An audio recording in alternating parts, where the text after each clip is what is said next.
All right. Well, welcome everybody to another Capitol Technology University live event.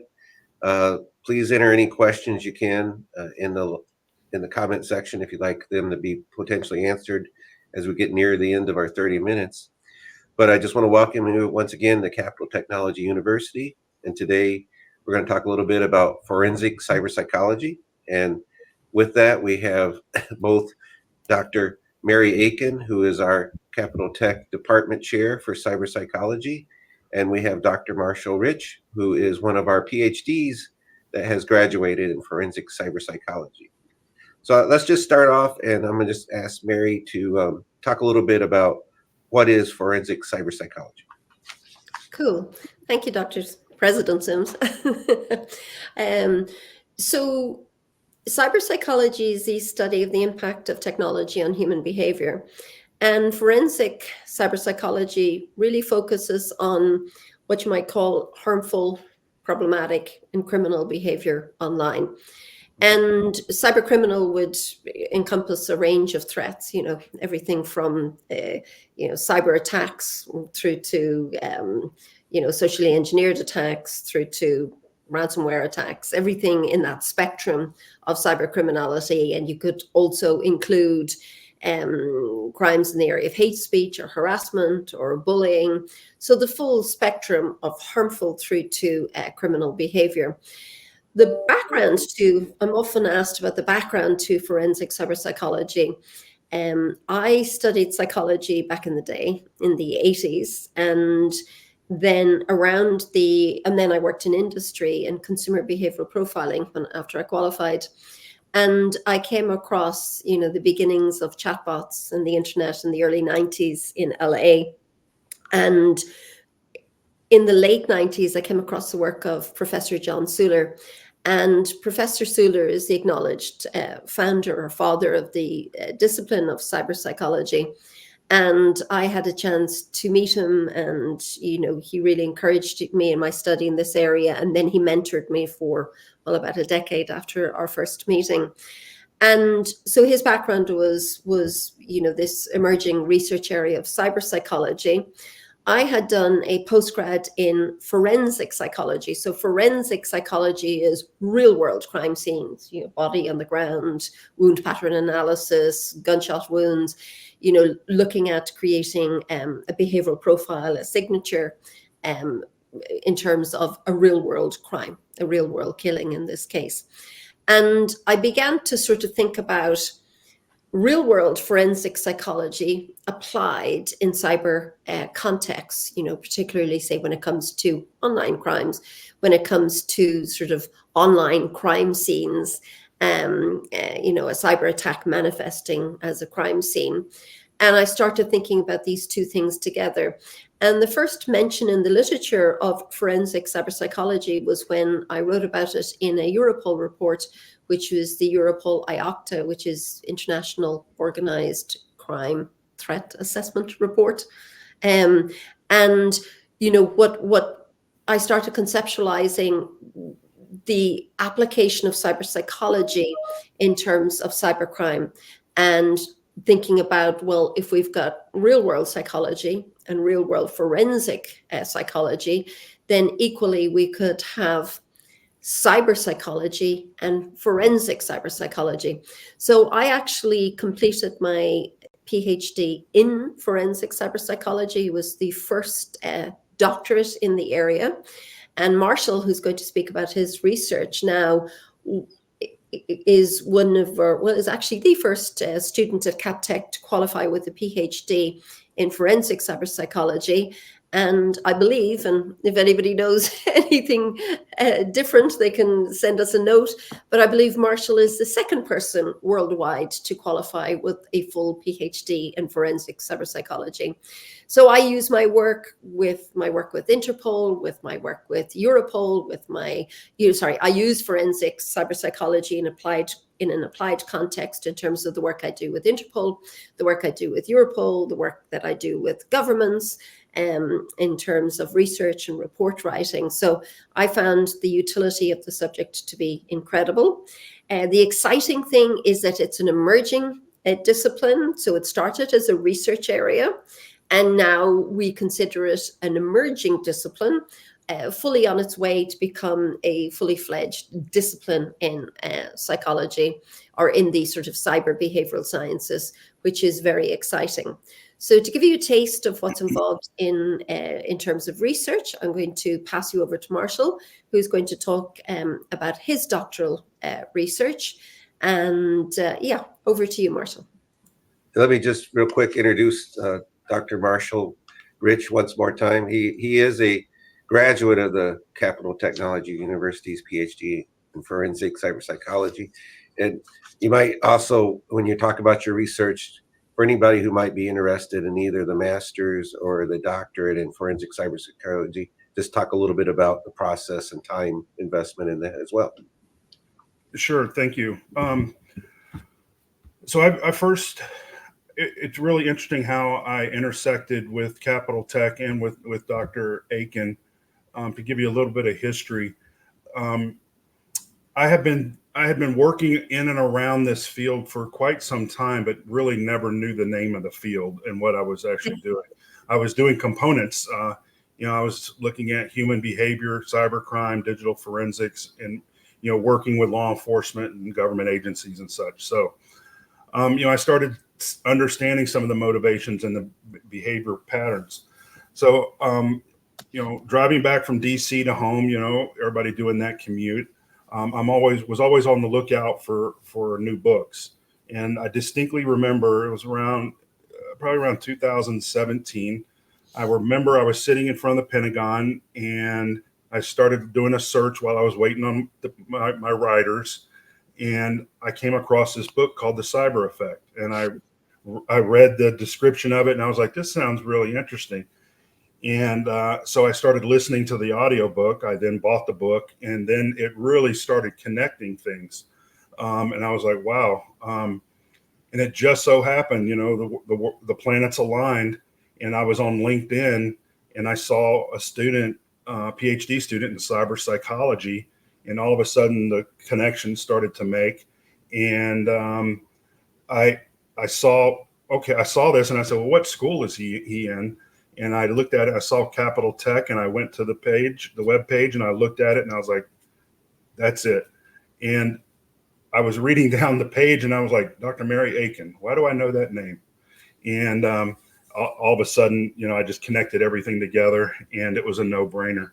And I just extremely enjoyed the journey especially on the reconnecting to my academic background as well, my research areas, and putting that out there for a contribution. So I hope people will look at the research, and hopefully they will try to apply it or challenge it, and maybe even we can do some work together. So again, to reiterate what Dr. Aiken said, specifically on forensic cyberpsychology, we're focusing on the intersection of human behavior, cybercrime, and digital forensics. So I did this by blending certain insights, and really, it's not really an integration; it's more of a combination of combining the technical dimensions, which would be, your firewalls, your antivirus software, things from a technical nature, to the cyber behavioral sciences. And cyber psychology is one of those behavioral sciences. So forensic cyber psychology is a specialized specialized field of cyber psychology. So my particular research, I focused in on cyber criminal behavioral analysis, and I use an inductive network behavioral analysis of studying the actions of known threat actors originating from specific autonomous system numbers out on the internet, or your internet service providers. So I as part of that cyber behavioral analysis, a model was developed, and it was called the Cyber Forensics Behavioral Analysis Model.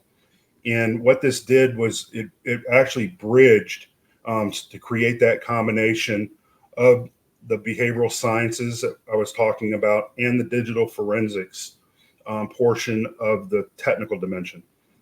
Now, what this did was it it really, Dr. Sims, what you were talking about just a minute ago, what the model allowed us to do was to enhance prediction and detection of threats. And what we're able to do with the model, Dr. Aiken and I as well, is we were able to predict with a 70% accuracy out to 45 days. We used longitudinal data. In some cases, the data went back almost 7 years, so we were able to map over time what that threat actor looked like. And so by doing that mapping, what we were able to do then is we were able to develop a forensics matrix that allowed us to look for specific key behavioral markers for internet cyber criminals and also potential victims. So, the goal was to create insights that were predictive, allowed for some type of preventative, that is, let's get out in front of it and be proactive versus reactive, and ultimately trying to mitigate the cyber threats, like the 70% that I just talked about. And this research has really opened the doors for me, especially in the last year. I've really started to venture out a little bit more and see how I can apply this. And I'm going to be participating in some conferences over the next several months where that new research is going to be coming out. One of the areas that I'm looking at is actually cyberpsychological warfare, how we can use forensic cyberpsychology to explore the psychological manipulation and maybe influence operations in cyberspace. This is both from a threat actor and also from a victim. And the other thing I'm working on is integrating cyberpsychology into deception techniques to try to mislead adversaries during cyber operations. That is, tie those adversaries up into these, environments that we control and let them spend and utilize resources on that. So that's me, and that's kind of where I'm at, and I look forward to the rest of this discussion. Well, thank you. Dr. Aiken, I don't know offhand how many students are studying the forensic cyberpsychology that you may have interacted with here at Capitol Tech, but maybe you could highlight some of the other areas of research that they're even interested in as well that you've seen. Sure. So Melissa is one of our students, and she's looking at the area of cyber behavioral profiling. Melissa Martineau, and she has just published an excellent, full, systematic literature review of the cyber behavioral profiling literature. An incredibly comprehensive piece of work, and she has a specific focus on hacking. So she's working through that at the moment. I think she's about midway, well, probably 2/3 way through her PhD at the moment. And Melissa actually works for the Royal Canadian Mounted Police. In fact, I was speaking at a Europol event last week in The Hague, so their annual cybercrime conference. And the theme of the conference, I believe, was detect, investigate, and disrupt. So it's this movement in law enforcement towards disrupting adversarial behavior. And, cyberpsychology and forensic cyberpsychology specifically can be very useful in that regard, in terms of, building that behavioral profile and then predicting threat actor activity, and then understanding of how to actually disrupt and deter. And which brings me sort of to the IARPA work, but I'll just talk about one other student before that. We have another student, Eric Mayares, and he's doing incredible work in the area around operator syndrome. Marshall, you can probably speak to his research, because I know that you're collaborating with him. If you want to describe his research. Yeah, he's I can't wait for this to finally get published and get out there, because it's really going to be groundbreaking. It's really the first time that we're going to be taking a look at cyber operators to measure or try to gain more knowledge and understanding of long-term effects. Much like my deployments to Iraq and Afghanistan, soldiers get PTSD from being in combat, or things that are traumatic to them.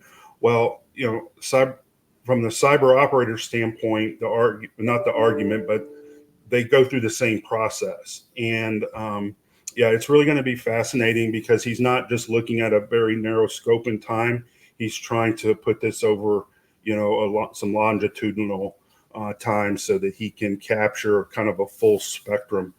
And he's also, from the demographic side of things, he's also going to be capturing data points from different age groups. So, maybe a younger generation that went straight into the cyber operations, kind of how did they perform and what the effects were.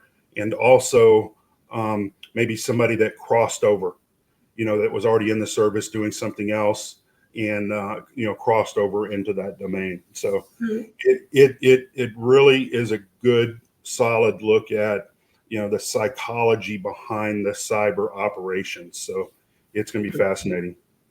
And ultimately, it's the difference between PTSD, which is actually witnessing a catastrophic event in a real world context where you're traumatized as a result of that, versus what is described as vicarious trauma. So it's a sort of a trauma, by proxy. So it's not a real world witnessing, but it might be video of an event. And we see this with drone operators, that Exactly.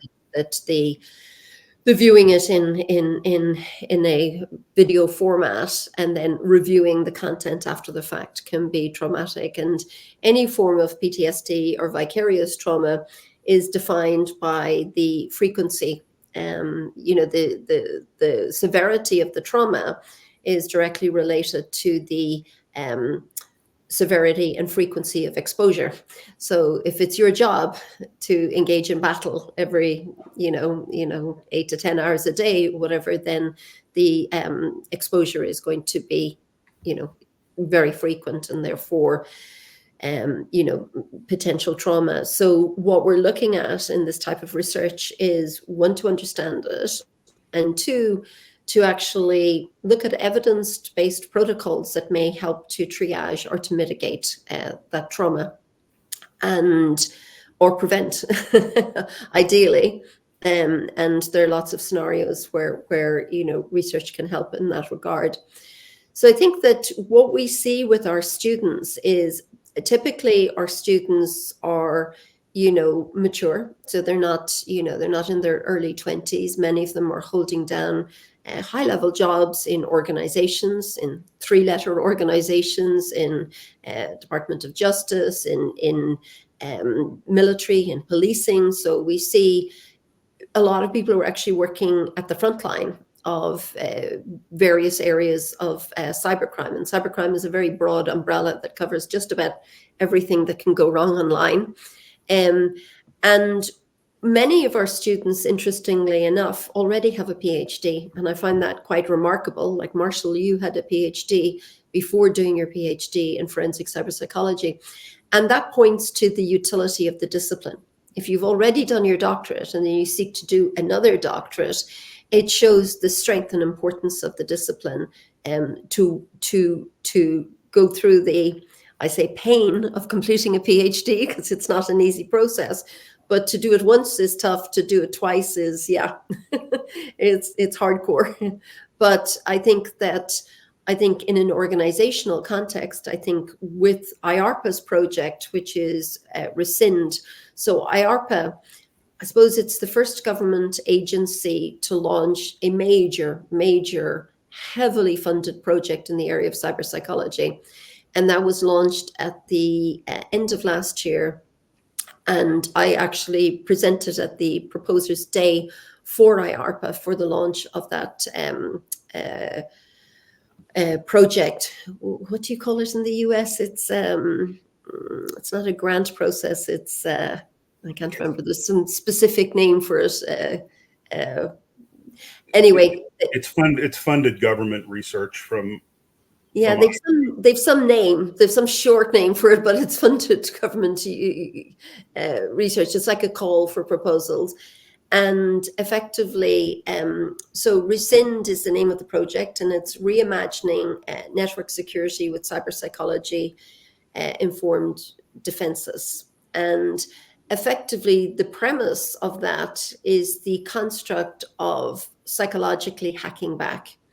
So you have cyber attackers, you have a country or an organization under attack, and at a national level, certainly there are things that you can do in terms of national security, in terms of self-defense. But when it comes to really an industry level, you're quite limited in terms of what you can do if you're the victim of a cyber attack, other than just really defend the perimeter of the network or defend the network. And you cannot go beyond the perimeter in a digital forensic context, because that in itself would be a crime, even where attribution is certain. So effectively, the gap that IARPA identified was this like gap of actually what you might describe as active cyber defense, and the gap was psychologically hacking back. And the IARPA focus is looking at cognitive decision-making in hackers, and then seeking to disrupt that decision-making process and therefore disrupt the attack. Some of the work that I published earlier this year actually took that premise, the IARPA premise, and applied it to industry under the umbrella of industry-led active cyber defense, of psychologically hacking back. And we'll post a link to the paper after this feed goes live. And our paper, it's a Capitol Tech paper, and the paper is titled "The Enterprise Strikes Back." So we had fun writing it, myself and a group of research scientists.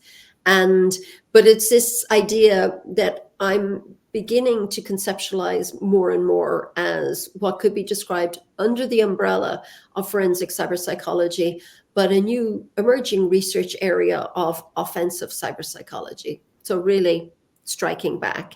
Cyberpsychology covers everything from developmental psychology, which is kids, educational psychology, health tech, fintech, through to the hardcore forensic areas. My preference is always pulls towards the forensic side of the discipline. I don't know what that says about me, but the idea of offensive cyberpsychology, operational cyberpsychology is another growth area.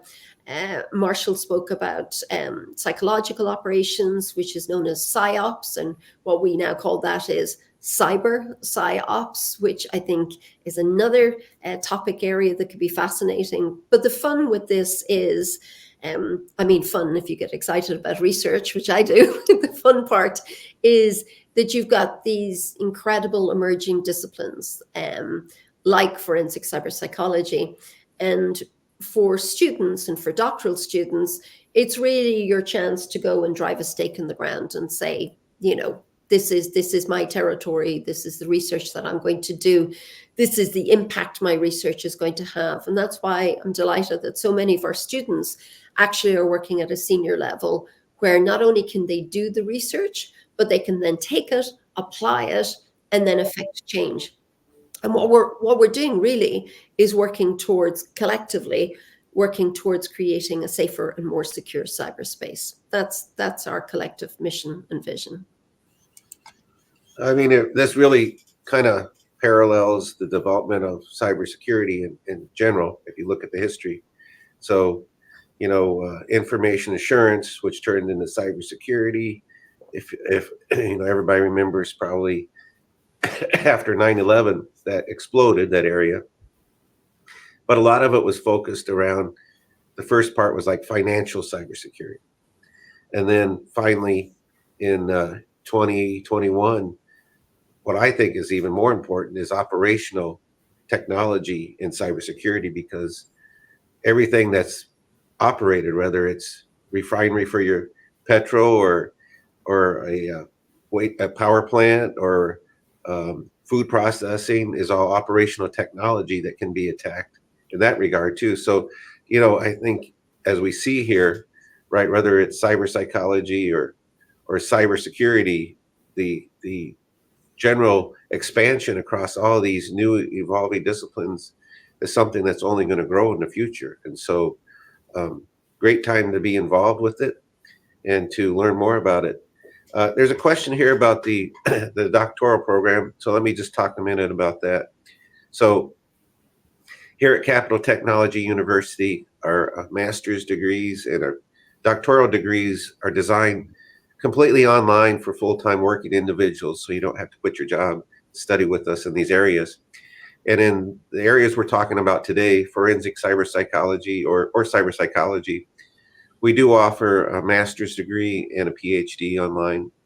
And if you go into either one of those areas, the master's is about 30 credits. So in the US, it'd probably take you about a year and a half. The doctoral program is designed for continuous studies for about 3 years. It would be an average time, I would say. You could do a little bit faster or longer. So there's those period of times as well. If you are, I'll pull up this question here. One of the questions is, what kind of background do I need before I get into the doctoral program? Dr. Aiken, you might want to jump in. Sure. So we don't mandate any particular background, and generally our students can come from a range of different areas. So with cyberpsychology and forensic cyberpsychology, you can get people who've got some sort of background in social science, and that can be useful, or criminology, and that can also be a useful background. And that's on the sort of the social sciences end of the spectrum. And then at the other end of the spectrum, you've got people that are coming from a tech background, so infosec or computer science or cybersecurity, and that can be useful. So the people coming from cybersecurity background, say like Marshall, they've got that part of it nailed, but they've got to learn a lot about the behavioral sciences and how the two things come together. People coming from social sciences or criminological background, they've got to figure out the technology piece as they're doing the research. But we also get people coming, with a background in business, with a background in finance, with a background in education. So if you have a good level master's degree, really that's signifies your ability in terms of your capacity to actually complete a higher level degree. So that's always a good starting point for doing a PhD, is already to have a master's. But I think that we're pretty flexible and pretty open in terms of background. The real question is, what's your interest from a research point of view in terms of doing your doctoral research, and how motivated are you to do it? It can be very useful if you're in a work environment where you've got access to data, and that can be very useful in terms of completing your PhD. Yeah, the doctoral degrees, especially here at Capitol Technology University, are mentored research degrees, which means when you come into the program, based on your research area, you're going to be assigned a mentor relatively quickly, and that mentor is going to work with you one-on-one through your entire research process.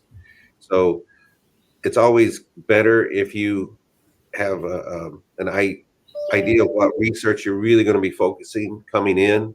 You don't want to spend too long of a period of time not narrowing that down, so you can jump right into that research area, which will get you done in a timely fashion, which everybody at Capitol Tech wants you to be done in a timely fashion. At the end of your degree, we want you walking across the stage with your diploma in hand, that's for sure. So helping you decide where that research area is comes at the very beginning of the program, whether it's the master's and you do a thesis, or the doctorate and you do a dissertation. But coming in with a good idea based on your background experience is very helpful. And you don't have to have a master's degree in psychology or any particular area. It's more about how are you going to apply that to your research area in cyberpsychology or forensic cyberpsychology. But I would say that you would have to be open to becoming very tech literate, because it is, you know, there's quite a technology component. So if technology is not for you, then I would suggest looking at another course. I think that, yeah, you know, we have a broad mix of students. I think the best way to refine your interest is you could go to my website and look at my publications, because I've published in lots and lots of different areas in cyberpsychology, you know, everything from, you know, virtual reality treatment or olfaction as a variable in the virtual reality treatment of PTSD. I was a cracking piece of research, you know, so like, I have a very, very wide, I've had very wide research interests. So I think you can go to my website, it's maryaiken.com, and have a look at the publications. We also have some of my publications up on the Capitol Tech website, although I need to update that to include the latest. And then just, you know, search forensic cyberpsychology, and Marshall's work will come up as well. And read through other people's work. And I think that'll really help you to actually refine your interest area, and maybe hopefully become inspired by other people's research, and then build on that research for your own doctoral work. I agree. I think those are two good resources. Start with Dr. Mary Aiken's website. Plenty of information there if you don't know anything about these areas to start off with. But you can certainly come to Capitol Tech and find more resources. We're about to the end of our time here. So, sorry, Dr. Sims, we could post as well the Introduction to Cyberpsychology resource that we created. That's a 1 hour webinar of a deep dive into all the research areas, including forensic cyberpsychology, all the cyberpsychology research areas. So I think that would be useful for anybody who's interested in getting that broad overview, which will help refine their choice. Right. And we'll try to post it to the comment section here on LinkedIn, but if you go to captechu.edu and you go down the front main page below the degree programs, there's a link to webinars. You click on webinars, and then you click on monthly webinars, and you can go and watch any of those for free that are past. You can watch ones coming up, get on the registration. They're all free, but the intro to cyberpsychology is there, and you can click on it on demand and watch it as well.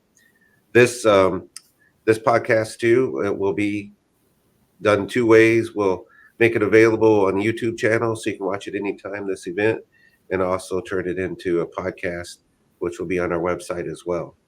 So any questions, please go to our university website, captechu.edu, and you can directly email an admissions person if you're interested in one of the degree programs, and find out more information about cyberpsychology and forensic cyberpsychology.